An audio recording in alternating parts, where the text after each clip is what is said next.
ಸಂ ಯಾವ ರೀತಿ ಅವರು ಆ ವ್ಯಕ್ತಿಗಳು ಅಂದ್ರೆ ಅಮಲಿಗಳು ಯಾವ ರೀತಿ ಸ್ಪಂದಿಸುತ್ತಿದ್ರು, ಯಾವ ರೀತಿ ನಾನು ಡಾಕ್ಟರ್ ಹತ್ರ ಹೋಗುವಾಗ ನಾನು ಯಾವ ರೀತಿ ಸ್ಪಂದಿಸ್ತೇನೆ. ಡಾಕ್ಟರ್ ಹೇಳ್ತಾರೆ, ನೋಡ್ ಮಾರೆ ನೀನು ಕುಡಿದ್ರಿಂದ ನಿನ್ನ ಲಿವರ್ ಹಾಳಾಗಿದೆ, ನನ್ಗೆ ಹೇಳ್ತಿದ್ರು ಹಲವಾರು ಸಂಗತಿಗಳನ್ನು ನನ್ನ ರೋಗದ ಬಗ್ಗೆ ಅವರು ಹೇಳ್ತಿದ್ರು. ಅವಾಗ ನನ್ನ ಉತ್ತರ ಏನು? ನನ್ನ ಉತ್ತರ ಸುಳ್ಳುಗಳ ಸರಮಾಲೆ. ಯಾಕೆಂದ್ರೆ ನನ್ನ ಜೀವನವನ್ನೇ ನಾನು ಸುಳ್ಳುಗಳ ಅಡಿಪಾಯದಲ್ಲಿ ಕಟ್ಟಿಕೊಂಡು ಬಂದಿದ್ದೇನಲ್ಲ, ಅದೇ ರೀತಿ.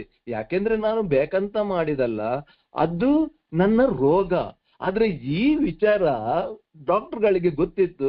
ಅದರಿಂದ ಈ ತಜ್ಞತೆಯನ್ನು ಈ ಡಾಕ್ಟರ್ ಪಡೆದಿದ್ರು. ಅವರಿಗೆ ಗೊತ್ತಿತ್ತು ಈ ಒಬ್ಬ ಅಮಲ್ ರೋಗಿ ಇದೇ ರೀತಿ ಮಾತಾಡ್ತಾನೆ, ಇದೇ ರೀತಿ. ಆದ್ರೆ ಇವನ ಒಳಗಿಂದ ಈ ರೋಗ ಇವನನ್ನು ಏನು ಮಾಡಿದೆ ಅಂತ ಒಳ್ಳೆ ಒಂದು ಅವರಿಗೆ ಗೊತ್ತಿತ್ತು. ಅದರಿಂದ ಆ ತಜ್ಞತೆಯನ್ನು ನಾನು ಪಡೆದಿದ್ದೇನಂತ ಅವರ ಮಾತಿನಲ್ಲೇ ಹೇಳ್ತಾರೆ ಬಂಧುಗಳೇ.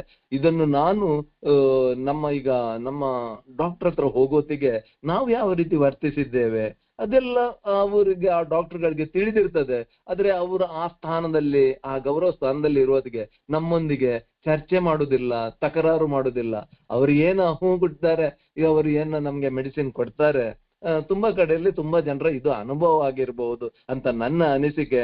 ಖಂಡಿತವಾಗಿಯೂ ಈ ಅಮಲು ರೋಗಿಗಳಿಗೆ ಒಂದು ಚಿಕಿತ್ಸೆ ಕೊಡುವುದಲ್ಲಿ ಆ ಡಾಕ್ಟ್ರು ತಜ್ಞತೆಯನ್ನು ಹೊಂದಿದ್ದಾರಂತ ಅವರು ಇದರಲ್ಲಿ ಬರೆದಿದ್ದಾರೆ ಈ ವಾಕ್ಯದಲ್ಲಿ.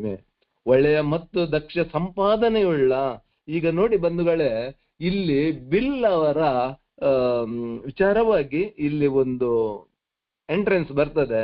ಯಾಕೆಂದ್ರೆ ಈ ಡಾಕ್ಟ್ರು ಬಿಲ್ ಅವರಿಗೆ ಯಾವ ರೀತಿಯಾಗಿ ಅವರಿಗೆ ಚಿಕಿತ್ಸೆ ನೀಡಿದರು ಅಂತ ಮುಂದಕ್ಕೆ ಹೇಳ್ತಾರೆ. ಒಳ್ಳೆಯ ಮತ್ತು ದಕ್ಷ ಸಂಪಾದನೆಯುಳ್ಳ. ಒಳ್ಳೆಯ ಈ ಎರಡು ವಿಚಾರಗಳು ನನ್ನಂತ ಅಮಲ್ ರೋಗಿಗೆ ನಾವು ಸಂಪಾದನೆ ಮಾಡುವ ವಿಚಾರದಲ್ಲಿ ಇರಬಹುದು, ನಮ್ಮ ಬುದ್ಧಿವಂತಿಕೆ, ನಾವು ಯಾವುದೇ ನಮ್ಮ ಕೆಲಸದಲ್ಲಿ ಯಾವ ರೀತಿ ಬುದ್ಧಿವಂತಿಕೆ ನಾವು ಪ್ರದರ್ಶಿಸ್ತೇವೆ ಆ ವಿಚಾರವಾಗಿ ಇಲ್ಲಿ ಅವರು ಬರೆದಿದ್ದಾರೆ ಈ ಎರಡು ಶಬ್ದದಲ್ಲಿ.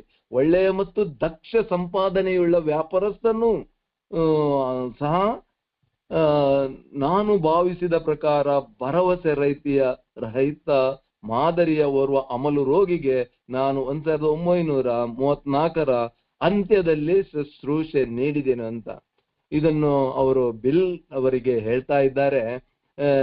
ಅದೇ ರೀತಿ ಬಂಧುಗಳೇ, ಬಿಲ್ ಅವರು ಒಂದು ಒಳ್ಳೆ ಸಂಪಾದನೆಯ ವ್ಯಕ್ತಿಯಾಗಿದ್ದರು. ಶೇರ್ ಬ್ರೋಕರ್ ಅಂತ ಹೇಳುವತ್ತಿಗೆ ನಮಗೂ ಒಂದು ತಿಳಿದಿರ್ತದಲ್ಲ, ಒಂದು ಶೇರ್ ಬ್ರೋಕರ್ ಬಗ್ಗೆ ಈ ನಮ್ಮ ಭಾರತ ದೇಶದಲ್ಲಿಯೂ ಎಷ್ಟೆಲ್ಲ ಏನೆಲ್ಲ ವಿಚಾರಗಳು ನಡೆದಿವೆ ಅಂತ ನಾವು ಪೇಪರಲ್ಲಿ ಓದಿ ಅದೆಲ್ಲ ಗೊತ್ತುಂಟು ನಮ್ಗೆ. ಅಂದ್ರೆ ಅಷ್ಟು ದೊಡ್ಡ ಶ್ರೀಮಂತರವರು. ಹಾಗೇನೆ ಇವರು ಒಂದು ಅಮೆರಿಕ ದೇಶದ ಒಬ್ಬ ಶೇರ್ ದಳ್ಳಾಲಿ ಅಂದ್ರೆ ಶೇರ್ ಬ್ರೋಕರ್ ಆದ್ರಿಂದ ಒಬ್ಬ ತುಂಬಾ ಸಂಪಾದನೆ ಉಳ್ಳವರಾಗಿದ್ರು ಅಂತ ಇಲ್ಲಿ ಅವರು ಹೇಳಿದ್ದಾರೆ. ಅವರ ವ್ಯಾಪಾರಸ್ಥರಾದ್ರೆ ಇಲ್ಲಿ ಕನ್ನಡ ಅವರು ಶೇರ್ ಬ್ರೋಕರ್ ಅಂದ್ರೆ ಅದು ಒಂದು ಅವರ ವ್ಯವಹಾರನೇ ಆಗಿರ್ತದೆ ಅದಂತ ಇಲ್ಲಿ ಹೇಳಿದ್ದಾರೆ. ನಾನು ಭಾವಿಸಿದ ಪ್ರಕಾರ ಭರವಸೆ ರಹಿತ ಮಾದರಿಯ ಓರ್ವ ಅಮಲಿಗೆ. ಯಾಕೆಂದ್ರೆ ಇಲ್ಲಿ ಇವರು ಸ್ಪಷ್ಟಪಡಿಸ್ತಾರೆ ಏನಂದ್ರೆ, ನಾನು ಭಾವಿಸಿದ ಪ್ರಕಾರ ಅಂದ್ರೆ ನಾವು ಯಾರಲ್ಲಿಯೂ ಒಂದು ಹೋಗಿ ನಮ್ಮ ವಿಚಾರಗಳನ್ನು ಹೇಳುವತ್ತಿಗೆ ಯಾರು ಅವರಿಗೆ ನಮ್ಮ ಮೇಲೆ ಭರವಸೆ ಇರುವುದಿಲ್ಲ, ನಮಗೂ ಭರವಸೆ ಇರುವುದಿಲ್ಲ. ನಾನು ಯಾಕೆಂದ್ರೆ ಮುಖ್ಯವಾಗಿ ನನ್ಗೆ ಏನಾದ್ರೂ ಒಂದು ನಮ್ಮ ಧಾರ್ಮಿಕ ಮುಖಂಡರು ಅಥವಾ ಯಾರಾದ್ರೂ ಒಂದು ಸಮಾಧಾನದ ಮಾತು ಹೇಳಿದ್ರೆ ಅದು ನನ್ಗೆ ಭರವಸೆ ಇದೆ ಅದರ ಮೇಲೆ. ಖಂಡಿತ ನಾನು ಅಂದ್ರೆ ನಾನು ತೀರ್ಮಾನಿಸಿ ಬಿಟ್ಟಿದ್ದೆ, ನನ್ನ ಏನಿದ್ರು ಇನ್ನು ನನ್ನ ಕುಡಿತ ನಿಲ್ಲಿಸ್ಲಿಕ್ಕೆ ನನಗೆ ಸಾಧ್ಯವಿಲ್ಲ. ನನ್ನ ಸಾವಿನಲ್ಲಿ ನಾನು ಅಂತ್ಯ ಕಾಣಬೇಕಂತ ನಾನು ನನ್ನ ಮೇಲೆ ತೀರ್ಪು ಕೊಟ್ಟಿದ್ದೆ. ಯಾಕೆಂದ್ರೆ ನಾನು ಮನುಷ್ಯನಾಗಿ ಬಾಳುವ ಎಲ್ಲಾ ಗುಣಗಳನ್ನು ಕಳೆದುಕೊಂಡಿದ್ದೆ ಅಲ್ಲ, ಮುಖ್ಯವಾಗಿ ನನ್ನ ನಡತೆಯನ್ನೇ ನಾನು ಕಳ್ಕೊಂಡಿದ್ದೆ. ಯಾಕೆಂದ್ರೆ ನಾನು ಈಗಾಗ್ಲೇ ಹೇಳಿದ ಹಾಗೆ ಸುಳ್ಳುಗಳ ಸರಮಾಲೆ ನಂದು.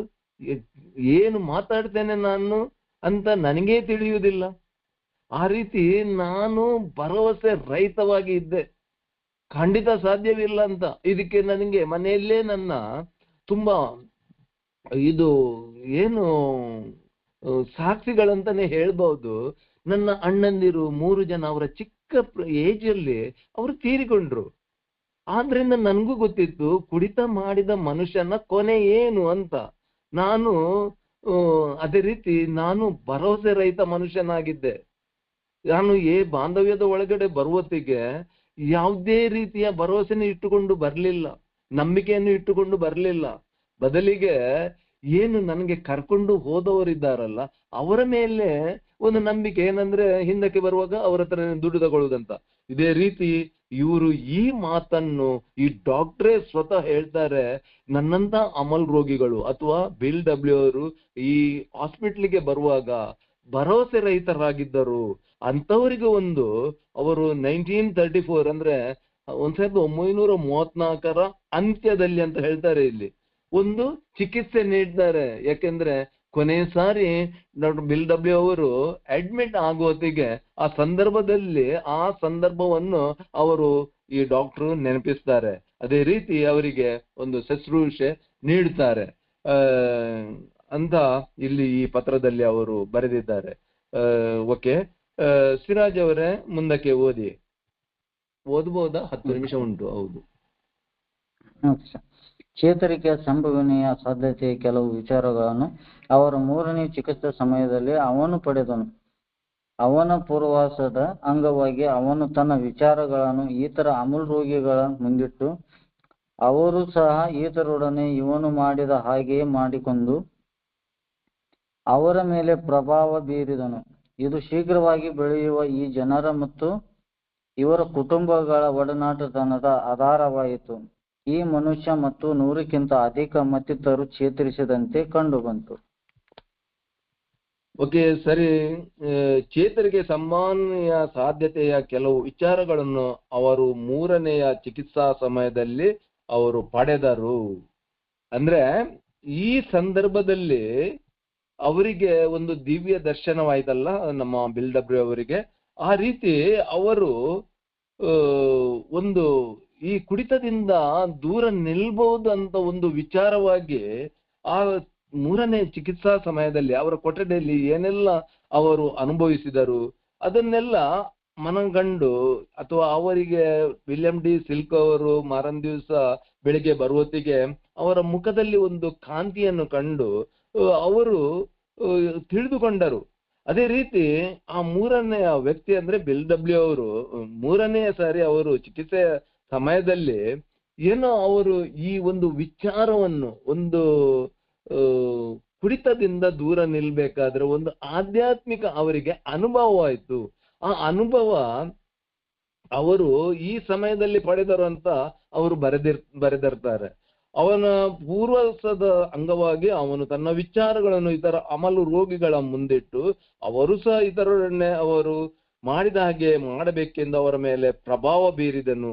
ಏನಂದ್ರೆ ನಮ್ಗೆ ಮುಂದಿನ ಪುಟಗಳಿ ಬಿಲ್ಲವರ ಕಥೆಯಲ್ಲೆಲ್ಲ ವಿಚಾರಗಳು ಬರ್ತವೆ. ಇವೆಲ್ಲ ಏನಂದ್ರೆ ಆ ಸಮಯದಲ್ಲಿ ಅವರು ಏನು ಮಾಡಿದರು, ಯಾವ ರೀತಿ ಅವರು ಈ ರೋಗದ ಬಗ್ಗೆ ಇತರರಲ್ಲಿ ಅವರು ಯಾವ ರೀತಿ ಅದನ್ನು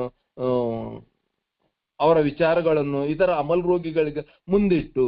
ಯಾಕೆಂದ್ರೆ ಈ ವಾಕ್ಯ ಓದುವುದಿಗೆ ನಮ್ಮ ತತ್ವ ನನ್ಗೆ ನೆನಪು ಬರ್ತದೆ ಬಂಧುಗಳೇ. ಯಾಕೆಂದ್ರೆ ನಮ್ಮ ಮೂಲ ತತ್ವನೇ ಅದೇ ಆಗಿದೆ ಅಲ್ಲ. ಒಬ್ಬ ಅಮಲ್ ರೋಗಿಗೆ ಇನ್ನೊಬ್ಬ ಅಮಲ್ ರೋಗಿ ತಮ್ಮ ಅನುಭವಗಳನ್ನು ಹಂಚಿಕೊಂಡಾಗ ನಮ್ಮ ಈ ಕುಡಿತದ ಮಾನಸಿಕ ಒತ್ತಡ ದೂರವಾಗ್ತದೆ. ನಮ್ಮ ಪ್ರಾಬ್ಲಮ್ ಏನಂದ್ರೆ ನಮ್ಮ ಮನಸ್ಸಿನಲ್ಲಿ ನಮ್ಗೊಂದು ಒತ್ತಡ ಇರ್ತದಲ್ಲ. ನಾನು ಬೆಳಗಿನ ಜಾವದಲ್ಲಿ ಯಾವ ರೀತಿ ಈ ಒತ್ತಡಕ್ಕೆ ಬಲಿಯಾಗಿದ್ದೆ. ಒಂದು ಸಾರಿ ನಾನು ನನ್ನ ಗತಕಾಲವನ್ನು ನೆನಪಿಸಿದರೆ ನನಗೆ ಈ ವಾಕ್ಯದ್ದು ಕರೆಕ್ಟಾಗಿ ಅರ್ಥವಾಗ್ತದೆ. ಯಾಕೆಂದ್ರೆ ಆ ಒತ್ತಡದಿಂದ ದೂರ ನಿಲ್ಲಿಕ್ಕೆ ಅಥವಾ ಆ ಒತ್ತಡ ಬರದ ಹಾಗೆ ನಾನು ಇನ್ನೊಬ್ಬ ಅಮಲ್ ರೋಗಿಗೆ ಸಂಧಿಸಬೇಕು, ಅಥವಾ ಒಂದು ಇನ್ನೊಬ್ಬ ಅಮಲ್ ರೋಗಿಯೊಡನೆ ನಾನು ನನ್ನ ಅನುಭವವನ್ನು ವಿಚಾರ ವಿನಿಮಯ ಮಾಡಬೇಕು. ಆವಾಗ ನನ್ಗೆ ಈ ಮಾನಸಿಕ ಒತ್ತಡ ದೂರ ಆಗ್ತದೆ. ಈ ವಿಚಾರವಾಗಿ ಬಿಲ್ಲವರು ಆರಂಭದಲ್ಲೇ ಇದನ್ನು ಅವರು ಈ ನಮ್ಮ ಮೂಲ ತತ್ವ ಇದು. ಈ ತತ್ವದ ಪ್ರಕಾರ ಅಮಲು ರೋಗಿಗಳ ಮುಂದಿಟ್ಟು ಅವರು ಸಹ ಇತರರೊಡನೆ ಅವರು ಮಾಡಿದ ಹಾಗೆ ಮಾಡಬೇಕೆಂದು ಅವರ ಮೇಲೆ ಪ್ರಭಾವ ಬೀರಿದನು. ಈಗ ನಾವು ಏನು ಮಾಡ್ತೇವೆ ಅದನ್ನೆಲ್ಲ ನಮ್ಮ ಮೀಟಿಂಗ್ಗಳು ಸಭೆಗಳು ಯಾವ ರೀತಿ ನಡೀತವೆ, ನಾವು ನಮ್ಮ ಅನುಭವವನ್ನು ಇತರರೊಂದಿಗೆ ಹಂಚಿಕೊಳ್ತೇವೆ. ಈಗ ಅಮೆರಿಕದಲ್ಲಿ ಇದ್ದ ಒಂದು ಈ ಬಾಂಧವ್ಯವು ಭಾರತಕ್ಕೆ ಬಂತು, ಭಾರತದಿಂದ ಮಂಗಳೂರಿಂದ ಎಲ್ಲಾ ಕರ್ನಾಟಕದಲ್ಲಿ ಇವತ್ತು ಎಲ್ಲಾ ಕಡೆಯಲ್ಲಿ ಬಾಂಧವ್ಯ ಇದೆ ಅಂದ್ರೆ ಈ ತತ್ವದ ಆಧಾರದ ಮೇಲೆ ಅಲ್ಲವೇ? ಇವತ್ತು ನಾನು ಮಾತಾಡ್ತೇನೆ, ಇದನ್ನು ಇನ್ನೊಬ್ರು ಕೇಳ್ಕೊಳ್ತಾರೆ ಅಥವಾ ಇದನ್ನು ನಾವು ಓದ್ತೇವೆ, ಇದರ ವಿವರ ಕೇಳ್ತಾರೆ, ಅವರು ಅದನ್ನು ಆಲಿಸಿ ಅವರು ಚೇತರಿಸಿಕೊಂಡು ಇನ್ನೊಬ್ಬ ಅಮಲ್ ರೋಗಿಗೆ ಇದೇ ರೀತಿಯಾಗಿ ಇದನ್ನು ಮುಂದಿಟ್ಟುಕೊಂಡು ಹೋಗ್ತದೆ. ಇದನ್ನು ಅವರು ಸಹ ಇತರರೊಡನೆ ಅವರು ಮಾಡಿದ ಹಾಗೆ ಮಾಡಬೇಕೆಂದು ಅವರ ಮೇಲೆ ಪ್ರಭಾವ ಬೀರಿದನು. ಇಲ್ಲಿ ನೋಡಿ, ಪ್ರಭಾವ ಬೀರುವುದು ಅಂದ್ರೆ ಹಲವಾರು ರೀತಿಯ ಪ್ರಭಾವ ಉಂಟು. ನಾನು ಒಂದು ದುಷ್ಟನಾಗಿ ಅಥವಾ ಒಂದು ಕೆಟ್ಟ ಮನುಷ್ಯನಾಗಿಯೂ ನಾನು ಇತರರ ಮೇಲೆ ಪ್ರಭಾವ ಬೀರ್ತೇನೆ. ಅದೇ ರೀತಿ ಒಳ್ಳೆ ವಿಚಾರಗಳನ್ನು ನಾನು ನನ್ನ ಜೀವನದಲ್ಲಿ ನಡೆಸಿಕೊಂಡು ಅದು ನಾನು ಪ್ರಭಾವ ಬೀರ್ತೇನೆ. ಎರಡು ರೀತಿಯ ಪ್ರಭಾವ. ಆದ್ರೆ ಡಾಕ್ಟರ್ ಹೇಳ್ತಾರೆ ಇಲ್ಲಿ ಏನಂದ್ರೆ, ಈ ಮನುಷ್ಯ ಬಿಲ್ ಡಬ್ಲ್ಯೂ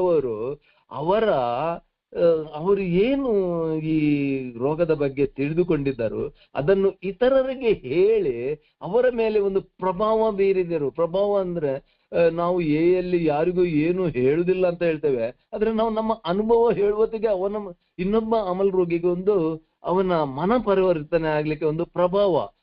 ನನ್ನ ನಡತೆಯಲ್ಲಿ ಇರಬಹುದು, ನನ್ನ ಪ್ರತಿಯೊಂದು ಸಂಗತಿಗಳಲ್ಲಿ ಇರಬಹುದು. ನಾನು ಹೇಳ್ತೇವೆ ಅಲ್ಲ, ನಾವು ನಮ್ಮ ಜೀವನದ ಪ್ರತಿಯೊಂದು ವಿಚಾರದಲ್ಲಿ ಈ ಹೆಜ್ಜೆಗಳನ್ನು ಅಭ್ಯಸಿಸಲು ಪ್ರಯತ್ನಿಸಿದ್ದೇವಂತ. ಇದು ಪ್ರಯತ್ನಿಸಿದ್ದರಿಂದ ಇನ್ನೊಬ್ಬ ನರಳುವ ಅಮಲು ರೋಗಿಯ ಮೇಲೆ ಒಂದು ಪ್ರಭಾವ ಬೀರ್ತೇವೆ ನಾವು.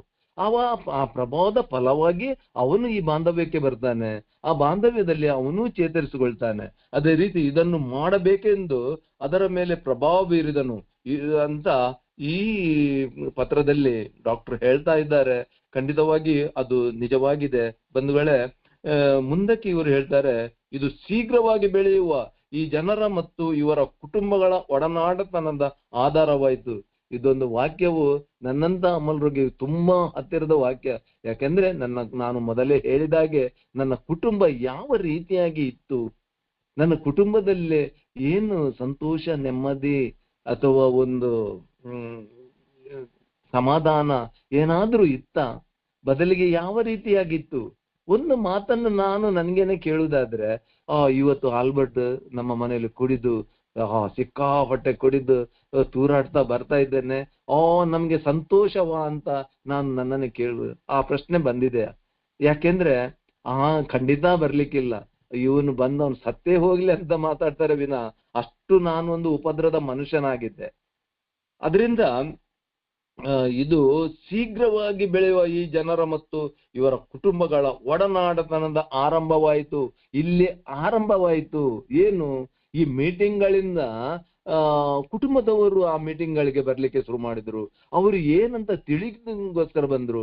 ಇದೊಂದು ಒಳ್ಳೆ ಕಾರ್ಯಕ್ರಮ ಆಯ್ತು, ಇದೊಂದು ಆಧಾರವಾಯ್ತು ಅಂತ ನಮ್ಗೆ ಒಂದು ಆಧಾರವಾಯ್ತು. ಒಂದು ಒಳ್ಳೆ ನೆಮ್ಮದಿ ಸಮಾಧಾನ ಜೀವನ ಜೀವಿಸ್ಲಿಕ್ಕೆ ಈ ಬಾಂಧವ್ಯವು ಒಂದು ಹೆಲ್ಪ್ ಮಾಡಿತು ಅಂತ ಇವರು ಡಾಕ್ಟರ್ ಇದನ್ನು ಹೇಳ್ತಾ ಇದ್ದಾರೆ.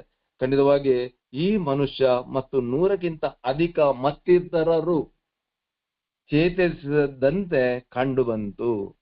ಆತ್ಮೀಯ ಸ್ನೇಹಿತರೆ, ಕೊನೆಯಲ್ಲಿ ಈ ವಾಕ್ಯ, ನಾವು ಈ ಪ್ಯಾರಾಗ್ರಾಫಿಯ ಕೊನೆಯ ವಾಕ್ಯ ಅವರು ಹೇಳ್ತಾರೆ, ಆರಂಭದ 100 ಜನಗಳ ಬಗ್ಗೆ ಅವರು ಹೇಳ್ತಾ ಇದ್ದಾರೆ. ಈ 100 ಜನರು ಸೇರಿ ಈ ಪುಸ್ತಕವನ್ನು ಬರೆದಿದ್ದಾರಲ್ಲ, ಅವರು ಈಗ ನಾವು ಏನಿದ್ರು ಚೇತರಿಸಿಕೊಳ್ಳುತ್ತಿರುವ, ಅವರು ಚೇತರಿಸಿಕೊಂಡ, ನೋಡಿ ಇದರಲ್ಲಿ ಒಂದು ವ್ಯತ್ಯಾಸ ನಾನು ನೋಡ್ಕೊಳ್ಬೇಕು. ಆ ಮುಂದಿನ 100 ಜನ ಏನು ಈ ಪುಸ್ತಕ ಬರೆದಿದ್ದಾರೆ ಅವರು ಚೇತರಿಸಿದ ಆಲ್ಕೋಹಾಲಿಕ್ಗಳು. ನಾನು ಇನ್ನೂ ಚೇತರಿಸ್ತಾ ಇದ್ದೇನೆ. ಯಾಕೆ ನಾನು ಚೇತರಿಸ್ತಾ ಇದ್ದೇನೆ ಅಂದ್ರೆ, ನಾನು ಇನ್ನೂ ಹೆಜ್ಜೆಗಳನ್ನು ಮಾಡುವತ್ತಿಗೆ ಹಲವಾರು ಸಾರಿ ನಾನು ಎಡವಿ ಬೀಳ್ತೇನೆ. ಅದಕ್ಕೋಸ್ಕರ ನನಗೆ ಒಬ್ರು ಮಾರ್ಗದರ್ಶಕರು ಬೇಕು.